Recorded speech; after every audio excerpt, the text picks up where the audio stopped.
लीला देवी से पूछती हैं कि यह अभ्यास क्या है और कैसे करें। देवी उत्तर देती हैं कि जो भी कार्य हो बिना अभ्यास के सिद्धि असंभव है। ब्रह्म का निरंतर चिंतन, दृश्य जगत की असत्यता का बोध और वासनाओं का क्षय ही सच्चा अभ्यास है। लेकिन ध्यान दें, इस देह की मृत्यु वास्तव में होती ही नहीं, क्योंकि जन्म और मृत्यु केवल संकल्प के भ्रम हैं। 22वां सर्ग। तुर्य अवस्था, जीवन मुक्त की स्थिति, वासनाओं के क्षय का उपाय और उसके अभ्यास का प्रतिपादन। परिपक्व ज्ञान होने से पूर्व कही गई स्थूल देहता की निवृत्ति और आतिवाहिकता की प्राप्ति को दृष्टांतों द्वारा बतलाने के लिए देवी जी प्रस्तुत होती हैं। श्री देवी जी ने कहा, भद्रे, यद्यपि स्वप्नावस्था में स्वप्न के शरीर का अनुभव होता है, तथापि यह स्वप्न है।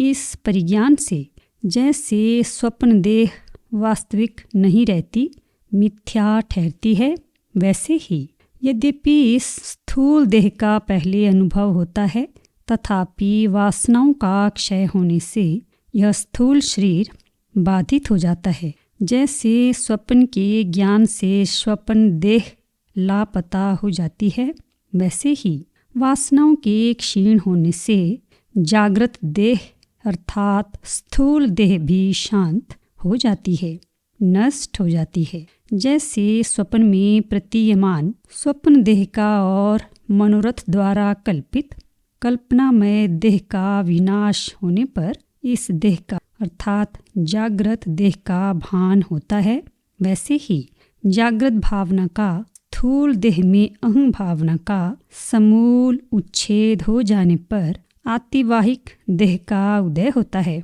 जैसे स्वप्नावस्था के वासना रूपी बीज से निर्मुक्त होने पर सुषुप्ति का उदय होता है, यानी जब तक स्वप्न में वासना रहेगी तब तक सुषुप्ति का आविर्भाव नहीं हो सकता।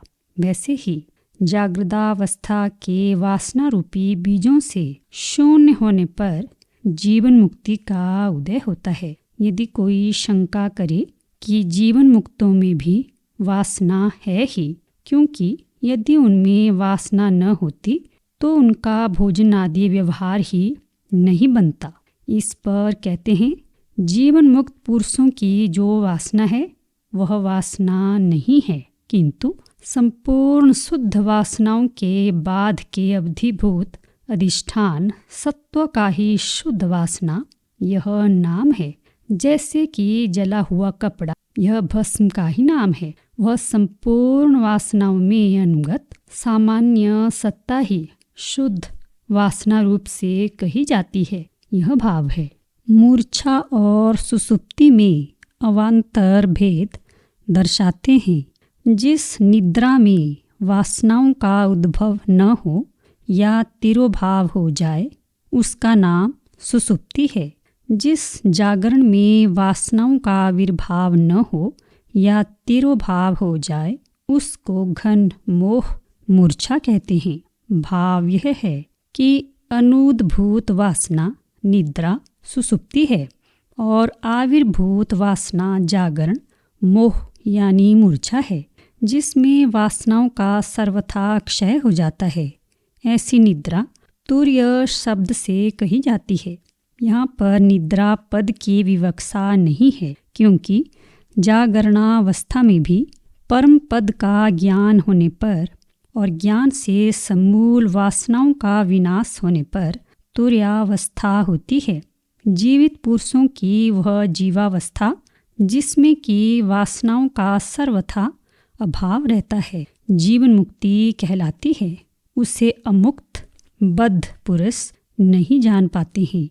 जैसे सूर्य के ताप से बर्फ जल रूप में परिणत हो जाती है, वैसे ही शुद्ध वासनाओं के अवधि अधिष्ठान भूत सत्वों में संलग्न यानी समाधि के अभ्यास से चिरकाल तक उसमें स्थित तथा क्षीण वासना वाला मन आतिवाहिकता को अर्थात सूक्ष्मता को प्राप्त होता है। आतिवाहिकता को प्राप्त व्युत्थान काल में और व्यवहार काल में भी आत्मज्ञान संपन्न मन अन्यान्य सृष्टियों के और अन्यान्य जन्मों के चित्तों से और देव आदि के योग्य शरीरों से एक रूप में मिल जाता है। जो मन आतिवाहकता को प्राप्त नहीं है और सदा ज्ञान संपन्न नहीं है, वह उनसे नहीं मिलता।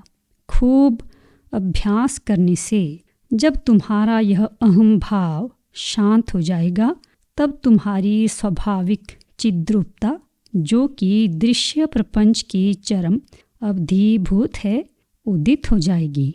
जब तुम्हारा आतिवाहिकता ज्ञान सर्वदा के लिए स्थायी हो जाएगा, तब तुम संकल्प से अदूषित अतएव पवित्र लोकों को देखोगी।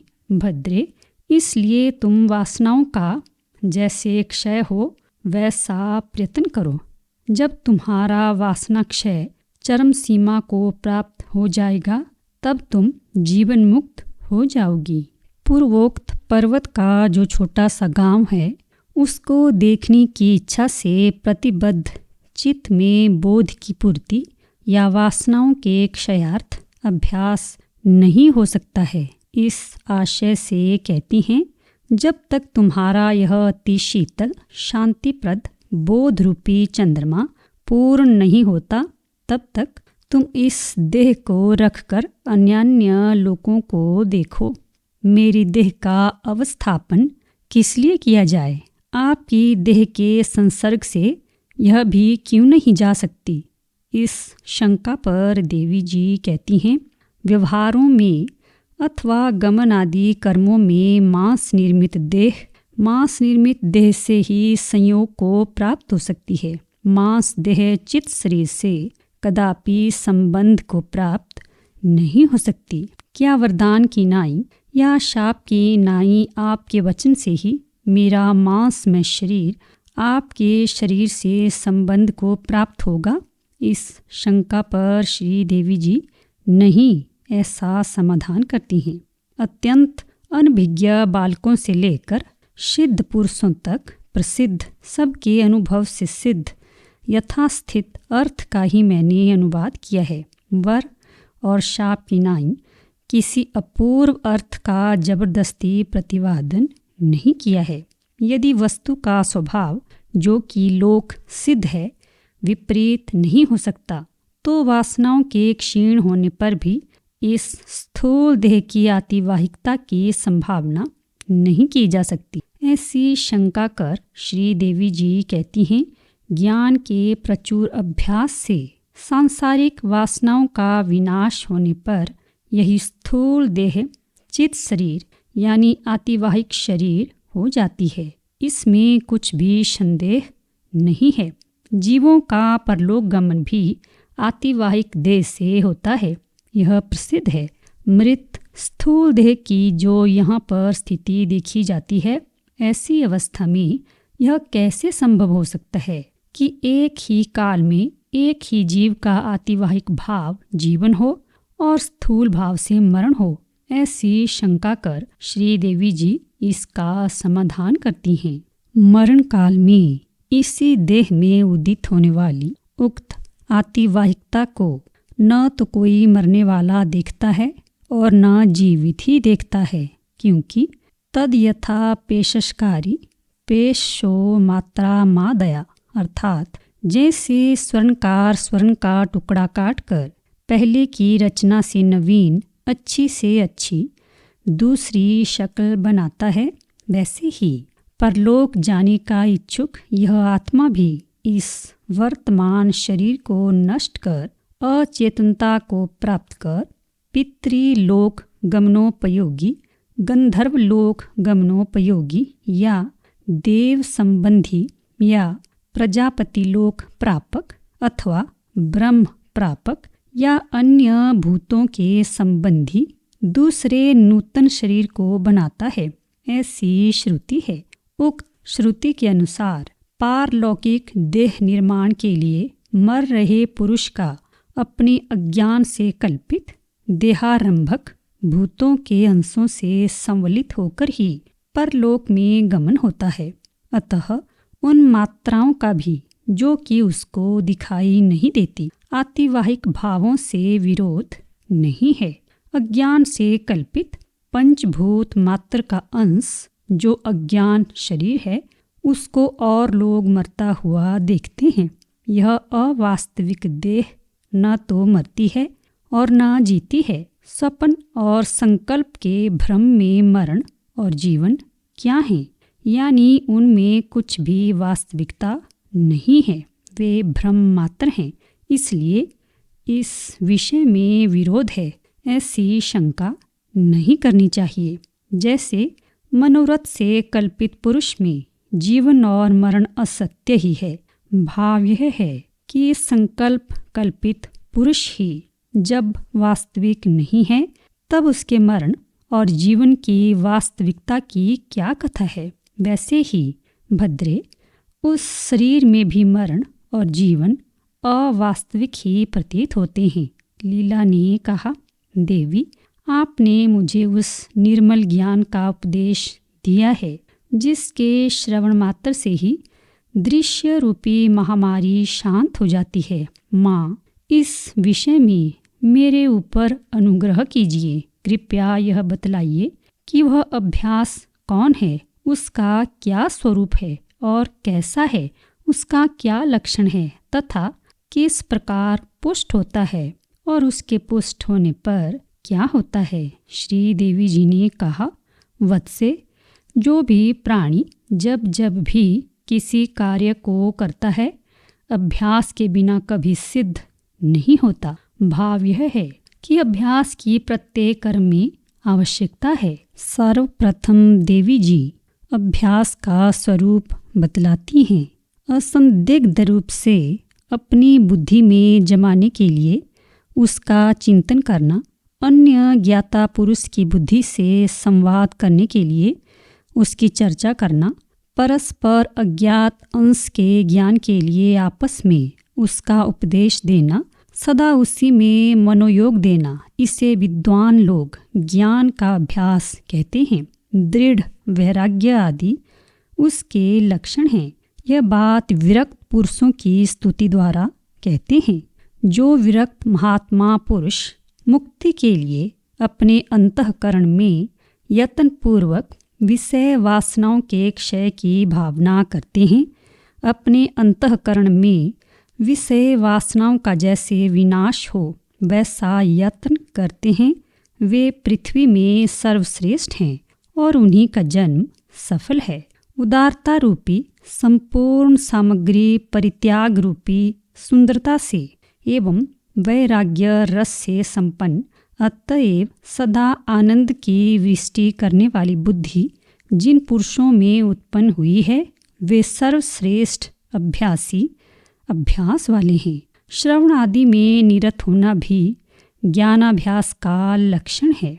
जो लोग युक्ति से यानी प्रमाण तत्व के निर्धारण के अनुकूल तथा प्रमेय तत्व के निर्धारण के अनुकूल युक्ति से और अध्यात्म तत्व का प्रतिपादन करने वाले शास्त्रों से ज्ञाता और ज्ञेय वस्तु के अत्यंत अभाव की प्राप्ति में यत्न करते हैं, वे ब्रह्माभ्यासी हैं। कालों में दृश्य के बाद ज्ञान की आवृत्ति भी ब्रह्माभ्यास है। यह जगत है, यह मैं हूँ इत्याकर्क दृश्य सृष्टि आदि में उत्पन्न ही नहीं हुई, अतः वह सदा है ही नहीं। यह ज्ञानाभ्यास कहा गया है। दृश्य प्रपंच के असंभव के ज्ञान से राग द्वेष आदि का विनाश होने पर मनन से उत्पन्न विद्या की वासना के परिपाक से उत्पन्न हुई जो आत्मरति आत्म प्रेम है, वह ब्रह्माभ्यास है। यह संपूर्ण दृश्य मिथ्या है। इस प्रकार के दृढ़ ज्ञान से राग आदि का विनाश होने पर ही वह आत्मरति ज्ञानोपयोगिनी होती है। अतः उक्त राग आदि का उच्छेद होने पर ही वह ब्रह्माभ्यास है, अन्यथा नहीं।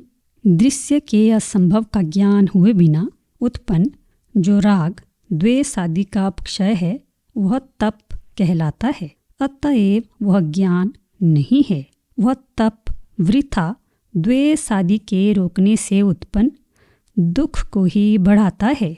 अभ्यास के हेतुओं का प्रतिपादन कर अब श्रीदेवी जी अभ्यास का फल दिखलाती हुई 2 श्लोकों से सर्ग का उपसंहार करती हैं। चरम साक्षात्कार रूप ज्ञान और उसका ज्ञेय ब्रह्म भी दृश्य असंभव बोध अर्थात दृश्य का असंभव जिससे या जिसमें होता है ऐसा बोध कहा जाता है। उसके अभ्यास से मुक्ति होती है। इस प्रकार के अभ्यास का फल महान अभ्युदय है।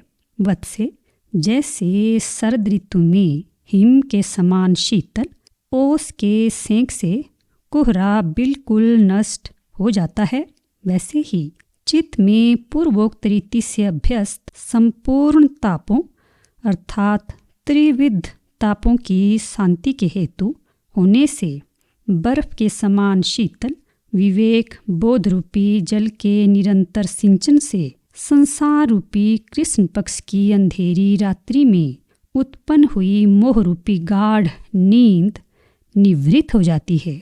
महर्षि वाल्मीकि जी के इतनी कथा कह चुकने पर दिन बीत गया। सूर्य भगवान अस्ताचल शिखर की ओर अग्रसर हो गए और भरद्वाज आदि मुनियों की सभा वाल्मीकि जी को प्रणाम कर सायंकाल के संध्या वंदन आदि कृत्य के लिए स्नानार्थ चली गई। एवं रात्रि बीतने पर सूर्य के उगते उगते मुनि मंडली सभा स्थान में आ गई।